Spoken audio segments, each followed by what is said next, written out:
back to another edition of NXT Out of 10, which featured an NXT Tag Team Championship match and an appearance from DX. Who'd have thought, on WWE's developmental brand. Let's get straight into it.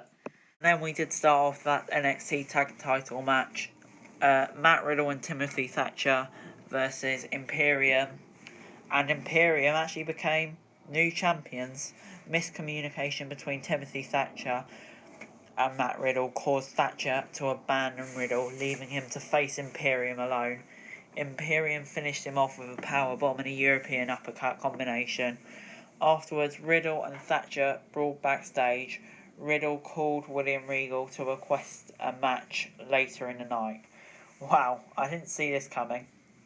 Certainly not, and I'm glad Fabian Eichner and Marcel Bartel have won the titles because they definitely deserve it.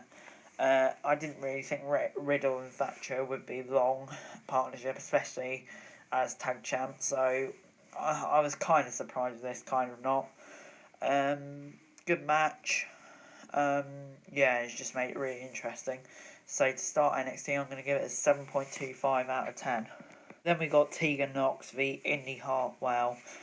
Pretty quick match actually, but I could see Tegan Knox going over. Tegan Knox winning with the shiniest wizard.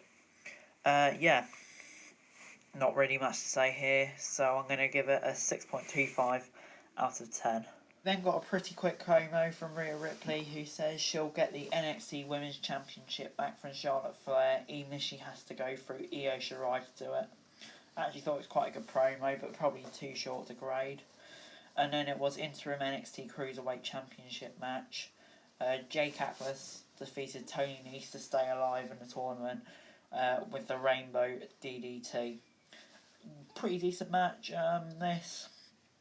Always felt like Jake Atlas was going to win, considering Toni Nese was 0-2. But still, decent match. There was some moments where I doubted it. But yeah, 6.5 out of 10. We then got a whole heap of backstage promos. First of all, the Undisputed Era had a Zoom call and decided Roderick Strong should fight Dexter Lumis, so I presume we'll get that match at some point. A video package then played for Karrion Kross and Scarlett Bordeaux. Aired set to the end the old theme song for WWE, Armageddon. A video aired for Dakota Kai and Raquel Gonzalez, featuring them saying they're going to hurt a lot of people.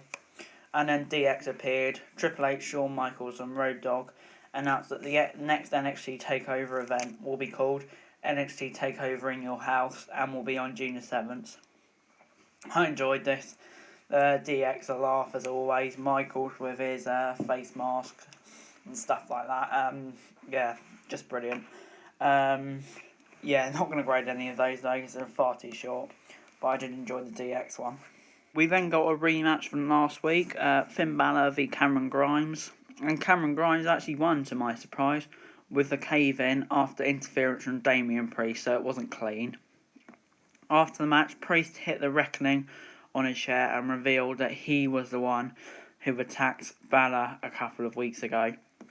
Yeah, this was really good actually.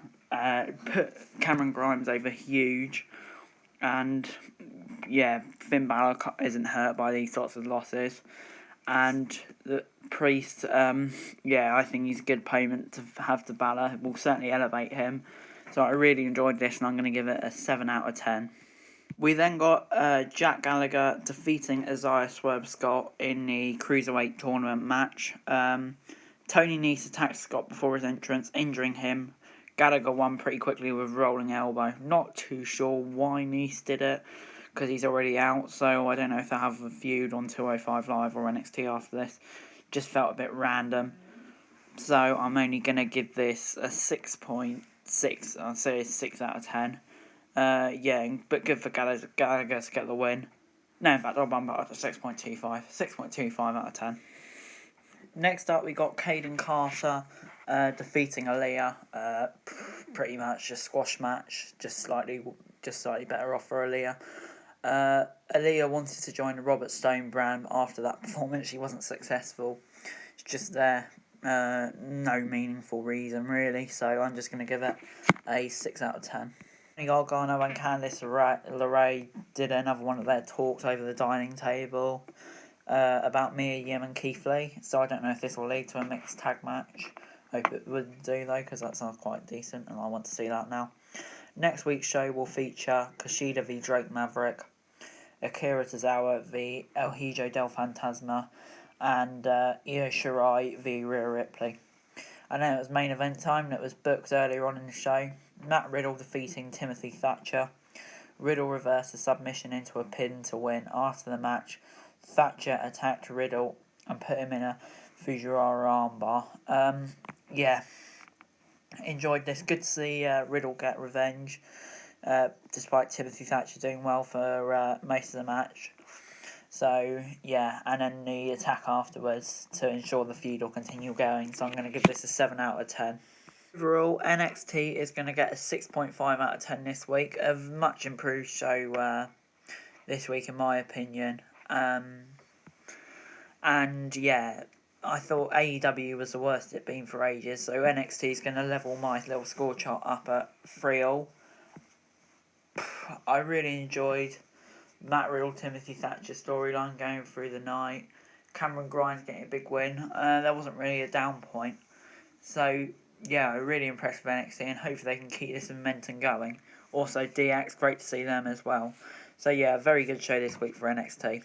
That is all for today, guys. Thanks very much for watching. Link to Twitter in the description below. My other channels just on screen at the moment. Make sure you subscribe to them. Like, share, subscribe to this video. Let me know in the comments below what you thought of NXT or whether NXT or AEW is better this week. Thanks very much for watching. Bye.